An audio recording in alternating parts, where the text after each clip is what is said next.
শিবরাত্রিতে অগণিত ভক্তের সমাগম হয় বাঁকুড়ার প্রাচীন জৈন শিব মন্দিরে, বিহারীনাথের মন্দিরে।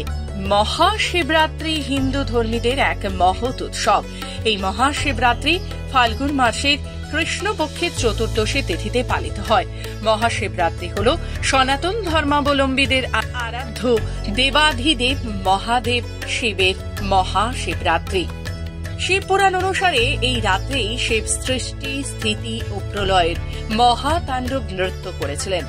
আবার এই রাত্রেই শিব ও মাতা পার্বতীর বিয়েও হয়েছিল শোনা যায়। অন্ধকার আর অজ্ঞতা দূর করার জন্য এই ব্রত পালিত হয়। অগণিত ভক্ত এই দিন শিবলিঙ্গে গঙ্গাজল, দুধ, বেলপাতা দিয়ে পুজো দিয়ে থাকেন। কথিত আছে, পুরুলিয়া কাশীপুর তৎকালীন রাজা স্বপ্নাদেশ পাওয়ার পরেই বাঁকুড়া জেলার সালতোরা থানা এলাকায় প্রতিষ্ঠা হয় বিহারীনাথ শিবলিঙ্গের। বর্তমানে বিহারীনাথের মন্দির তীর্থস্থানে পরিণত হয়েছে। দূর দূরান্ত থেকে মানুষ আসেন বিহারীনাথ শিবলিঙ্গের দর্শন করতে। বিহারীনাথের সারা বছর ধরে উৎসব হয়ে থাকে, তার মধ্যে সবথেকে বড় উৎসব হল শিবরাত্রি। নিজের রাজ্য পশ্চিমবঙ্গ ছাড়াও দূর দূরান্ত থেকে মানুষ আসেন বিহারীনাথের মন্দিরে। আনুমানিক 400 বছর ধরে বিহারীনাথ শিব মন্দির এই ঐতিহ্য বহন করে চলেছে। শিবের চতুর্দশী উপলক্ষে এখানে মহামেলারও আয়োজন হয়।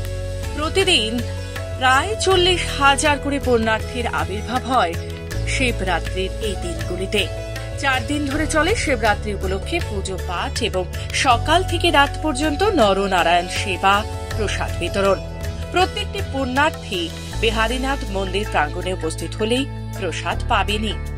সকালে চা থেকে শুরু করে দুপুরে খাবার, সন্ধ্যার চা, টিফিন এবং রাত্রিবেলার খাবারেরও ব্যবস্থা করা থাকে মন্দির প্রাঙ্গণে। আগামীকাল অর্থাৎ 13ই ফাল্গুন ভোর 6টা থেকে শুরু হবে বাবা বিহারীনাথ শিব ঠাকুরের শিব চতুর্দশী মহা উৎসব। 3 দিন ধরে চলবে হরিনাম সংকীর্তন। শিবরাত্রি উপলক্ষে মেলা। কতটা প্রস্তুতি চলছে? ভালোই। আপনার কি এসেছেন কি করতে? আমি এসেছি দোকান নিয়ে। প্রতি বছর আসেন? হ্যাঁ, প্রতি বছরই আসি। বিক্রি বাটা কেমন হয়? বিক্রি বাটা ভালোই। লোকজন প্রচুর। মেলাটা কতদিন চলে? মেলাতে আপনার 4 দিন। আমাদের এখানে দীর্ঘদিন অর্থাৎ যখন থেকে বাবা বিহারীদেবের আবির্ভাব তখন থেকে চতুর্দশী ব্রত পালন হয়। চতুর্দশী ব্রতে উপবাস দিয়ে থাকেন, বার করেন, আগের দিন উপবাস করে থাকেন। উপবাস করে 4 প্রহরে বাবার ঘৃত, মধু, দধি, দুগ্ধ এবং গঙ্গা জল দিয়ে স্নান হয়, অভিষেক হয়। গোটা রাত ধরে চলে সেটা। চতুর্দশী যতক্ষণ পর্যন্ত থাকে, লাগাত থেকে ছাড়া পর্যন্ত। তাছাড়াও আমাদের 4 দিন ধরে এখানে বাবার নিত্য পুজো দেন। অনেক মানুষ আসছেন দূর দূরান্ত থেকে, বহু দূর দূরান্ত থেকে, শুধু পশ্চিমবঙ্গ নয়, আমাদের অন্যান্য রাজ্য থেকেও আসছেন। নেপাল থেকে এসেছিলেন, সেদের একজন মহারাষ্ট্র থেকে এসেছিলেন। বাঁকুড়া থেকে অনিকেত বাউরির রিপোর্ট, খবর বাংলা।